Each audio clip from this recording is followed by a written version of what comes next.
नया नया साल के हरदम ई यार दूसर धरा। 17 में हमसे तू प्यार कैलू, 18 में दूसर जोगाड़ कैलू। 17 में हमसे तू प्यार कैलू, 18 में दूसर जोगाड़ कैलू।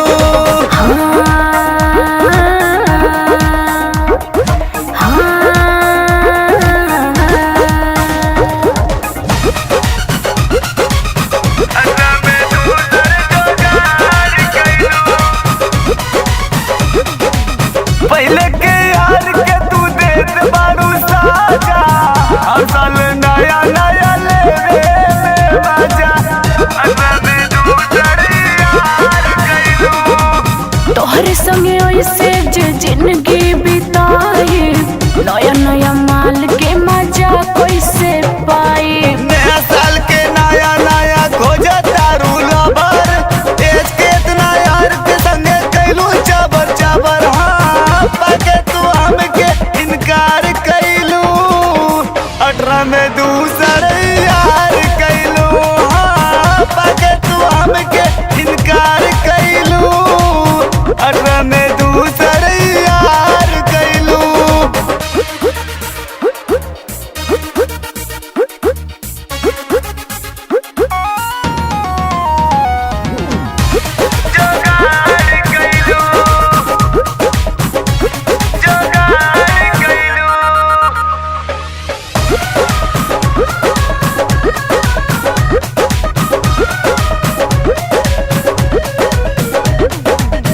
ऐसे तू प्यार करके छोड़ बूझे यार हो, परी पछताए के तो के एक बार हो।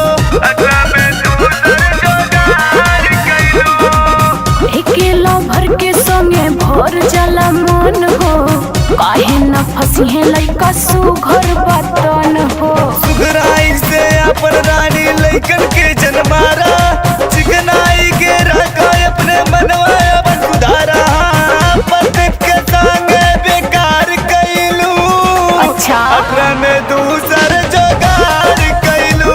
हाँ पतित के संगे बेकार कैलू, 18 में दूसर जोगाड़ कैलू। 17 में तोहसे कैनी, 18 में दूसर करो।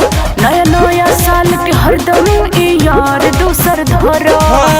17 में हमसे तू प्यार कैलू, 18 में दूसर जोगाड़ कैलू। 17